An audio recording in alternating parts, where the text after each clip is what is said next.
Então, a gente vai falar um pouquinho das estratégias de cuidado coletivo aos funcionários da atenção primária, olhar a saúde em período de quarentena, Covid-19. É importante trazer um pouquinho o cenário de desenvolvimento do nosso trabalho, né? Então, ele aconteceu diante da complexidade da dinâmica da epidemia que se instalou no nosso país e também no mundo, né?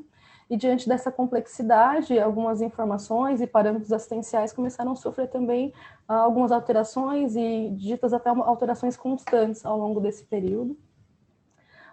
Diante de toda essa mudança, o trabalho em saúde também se molda, né, nesse cenário de repentinas mudanças, o que vai exigindo aí desse nosso colaborador, desse trabalhador na atenção primária, uma certa flexibilidade e uma adaptação ao processo de trabalho que veio modificando de forma repentina. A nossa UBS, né, então, UBS União, ela fica no município de São Bernardo do Campo, no ABC Paulista. A atenção primária em saúde é estruturada com estratégia de saúde da família lá. Nós somos em 7 equipes da estratégia, 4 equipes da saúde bucal, uma equipe do núcleo de apoio saúde da família. Então, aqui é a nossa fotinho, né, onde a gente entra, e mais ao lado, né, ao lado esquerdo, no mapa, né, então o município de São Bernardo do Campo, e mais ou menos onde fica em vermelho a nossa seta, né, a UBS União, um dos braços ali da represa. Aproximadamente são 40 mil habitantes cadastrados na nossa UBS. Como foi o processo de construção, então, né, do nosso relato de experiência? Ele aconteceu em março de 2020, aproximadamente quando se instalou o processo de quarentena aqui no país. Através de uma conversa com a nossa coordenadora Adriana, né, da UBS, nós fomos percebendo um certo nível de tensão, principalmente pelos ajustamentos e as mudanças que foram acontecendo por conta da quarentena. E a partir dessa necessidade de ofertar um cuidado para os trabalhadores que ali estavam, nós levamos essa necessidade para discussão na reunião do NASF, né, pensando em possibilidade de intervenção com esses trabalhadores, né. Nessa discussão, nós basicamente pensamos em planejar ações, né, com esses trabalhadores, e também nesse processo resgatar os históricos de ações anteriores, então dos trabalhadores que já estavam na equipe NASF, o que eles já tinham vivenciado a partir das intervenções que foram ofertadas para o trabalhador, né. Dentro dessa nossa discussão, 2 pautas ficaram presentes para serem trabalhadas. Uma delas é o receio que nós tínhamos de invadir a pessoalidade do outro, entendendo que esse outro, o cuidado, né, não seria o usuário, mas sim o trabalhador, né? Então, nós tínhamos esse cuidado, essa sensibilidade por invadir, né? Não querer invadir. E um outro critério é o entendimento do papel da equipe NASF pelos outros profissionais, né? Entendendo que nós também somos parte da UBS, nós também somos trabalhadores enquanto equipe NASF, e desenvolver esse trabalho de cuidado ao trabalhador caberia também que pudéssemos estar inseridos nesse cuidado de alguma forma. Por isso, as estratégias de cuidado coletivo, né, de via dupla, nós cuidando e também recebendo esse cuidado. Pensamos através disso, entendendo a dimensão do trabalho da equipe NASF. Então, foi um trabalho, um viés pedagógico terapêutico, onde o apoio educativo é com e para as equipes, né? E aí, após a gente definir algumas atividades que poderiam ser feitas, né, a gente pensou em práticas corporais, práticas meditativas, auriculoterapia, o grupo de escuta, em alguns UBS geralmente é chamado de papoterapia, café coletivo, som ambiente, e a gente colocou o campo outros, e se passou uma cédula na UBS entre todos os profissionais para que eles pudessem escolher qual era o cuidado que eles gostariam de receber naquele momento. Nós, enquanto equipe NASF, também preenchemos essa cédula, né? E diante dessa votação, né, os mais votados foram as práticas corporais e o café coletivo, com o maior número de votos, né? As práticas corporais, as atividades que nós nos concentramos é fazer alongamento, relaxamento, algumas atividades que envolviam percussão corporal e práticas de Lian Kun. E o café coletivo, ele aconteceu num espaço reservado, onde havia condições de livre circulação e entretenimento coletivo. Eu vou mostrar mais à frente um pouquinho como foi cada um. As práticas corporais, então, né, o que a gente foi tendo de consideração quando a gente foi aplicando essas né? Aí tem os balõezinhos, algumas falas dos colaboradores, né, da atenção primária. A gente começou a perceber um grande envolvimento com a atividade, que ia permitindo uma vivência relacionada à propriocepção, à consciência corporal, né, dessas pessoas que estavam recebendo a prática. E a gente percebia também a percepção de potencialidade e limite do corpo, né? Bem como uma dificuldade de adequar a expectativa que cada trabalhador tinha, né, diante do seu desejo de executar a tarefa no dito perfeito ou igual ao outro, né? Então, às vezes, eles queriam um pouquinho além do movimento, ou queria se aproximar ao professor que estava fazendo, né, de educação física. E eles iam trazendo algumas falas, está estralando tudo, não consigo colocar o meu pé minhas mãos no pé, esse é meu limite, né? Iam se reconhecendo nesse espaço. Mas uma das falas que eram muito frequente nesses grupos é importante, nós precisamos desse momento para nós. Os cafés coletivos, eles aconteciam semanalmente às quartas-feiras, né, em 2 horários, em 2 períodos, para que pudesse contemplar também, né, os períodos de atividade dos colaboradores de trabalho. Né. Começou inicialmente trazendo de forma comunitária, trazendo pão, um trazia leite, um fazia uma geleia muito boa, e aí resolveu trazer para o pessoal experimentar. E aí, de repente, um coloca um karaokê lá no computador, começa a cantar, e essa música vai tocando as pessoas. Aí, na próxima quarta, um levou o violão porque sabia tocar, o outro tambor, e de repente o café coletivo virou um espaço coletivo de cuidado, de bem-estar, de promoção e prevenção à saúde. Nesses espaços, né, tanto o espaço de prática corporal, quanto de café coletivo, nós fomos ouvindo algumas conversas, ou até mesmo fazemos parte de algumas conversas, onde os trabalhadores começavam a trazer uma certa tensão emocional, que ia para além do corpo, né? Trazendo algumas dúvidas, algumas preocupações. Então, diante dessas necessidades, né, desses ajustamentos, dessa sobrecarga, houve uma necessidade de reajustamento, né? Então, foram incluídas as práticas meditativas e as dinâmicas em grupo nessas atividades.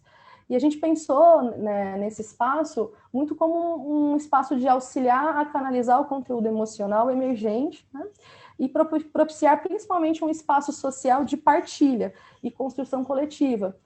Novamente trazendo a ideia de que nós, enquanto NASF, ofertamos a atividade, mas também fazemos parte dela, recebemos esse cuidado coletivo, né? Nos apoiamos nesse cuidado.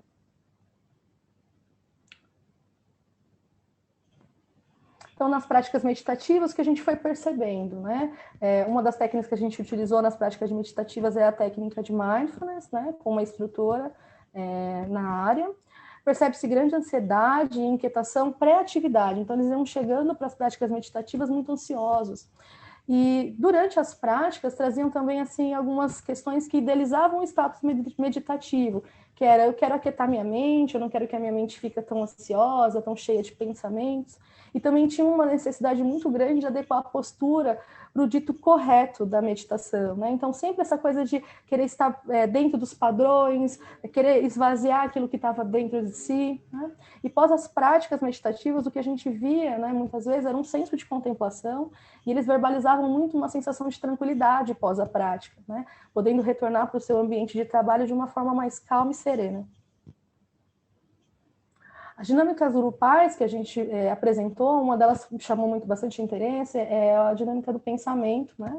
Onde foram levantando alguns pensamentos de conteúdo ansioso, referente à possibilidade de contaminação e ou ser o condutor da doença para entes queridos, bem como uma autoexigência profissional para ser detentor do conhecimento. Então, eles traziam muito, eu tenho medo, né, de levar essa doença para minha família, ou eu tenho esse senso de responsabilidade, esse peso de precisar saber de uma doença, dos fluxos e de tudo, para poder passar essa informação da melhor forma correta.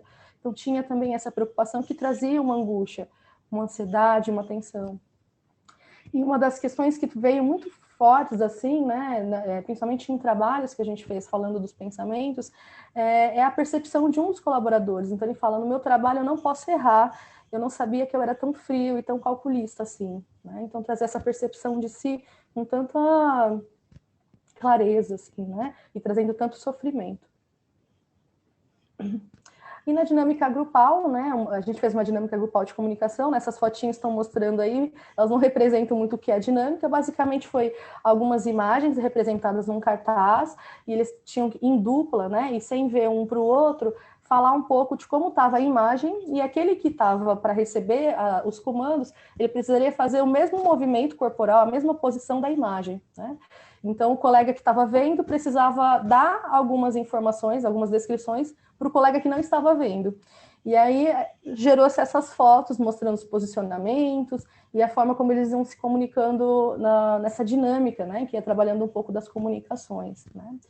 E aí o que a gente foi percebendo, né? Quando a gente levou o conteúdo da dinâmica de comunicação em relação à comunicação que você tem com os pacientes e principalmente com os profissionais que trabalham com você, o que a gente vai percebendo, né, nesse veículo de comunicação é que o emissor, ou seja, aquele que é responsável por emitir a mensagem, ele traz consigo muita angústia, muita ansiedade e uma sensação de impotência, né? E isso vinha muito também de uma questão de governabilidade. Então, isso não está na minha governabilidade, eu não sei se eu estou passando exatamente o conteúdo correto da informação, né? Ou eles traziam também um senso de responsabilidade. Eu tenho uma responsabilidade muito grande em minhas mãos de passar a informação correta para aquela pessoa. E havia nesse processo uma preocupação com o entendimento do outro. Será que eu estou sendo entendido? Será que eu estou sendo claro e objetivo na minha informação? E no receptor, aquele que recebia a mensagem, né? Então, ele trazia um senso de confiança, mas também que se colocava muito numa posição de passividade e submissão. Ele trazia algumas falas que, inclusive, dizia que ele tinha vergonha, né? E a vergonha, ela vinha muito por conta de uma dúvida. Às vezes eu tenho uma dúvida, eu não pergunto por medo de julgamento do outro. O que o outro vai achar pelo fato de eu ter uma dúvida, sendo que eu sou um profissional da saúde e precisaria saber de tudo, né? Eles traziam também muita relação de poder. Então, bom, aquela pessoa está naquele status profissional, então ela deve saber tudo, né? E eu preciso aceitar esse saber do outro e conduzir da melhor forma. Então, eles traziam um compromisso com a reprodução daquilo que era ouvido, né? E principalmente com cuidado com os detalhes, para não errar. Uma das características de observação que trouxe nessa dinâmica é o uso de um EPI, da máscara, né? Então, o que eles falaram? Que a máscara ela foi indicada como um empecilho na comunicação entre os profissionais e entre os profissionais e o usuário da rede, lá do território. Eles referiam que esse EPI retirava as expressões faciais no ato da comunicação, gerando dificuldades na compreensão, bem como estabelecer o processo empático, né, de a pessoa olhar para um sorriso, ou às vezes um acolhimento acontecer apenas um olhar e daqui para baixo não conseguir ter mais essa comunicação humana, né? Eles entendiam a importância disso, passavam as orientações do uso da máscara, mas traziam esse lado negativo, né, que era começar a rever as formas de se comunicar com outras pessoas sem que o seu rosto estivesse exposto e você pudesse mostrar suas emoções por outras formas.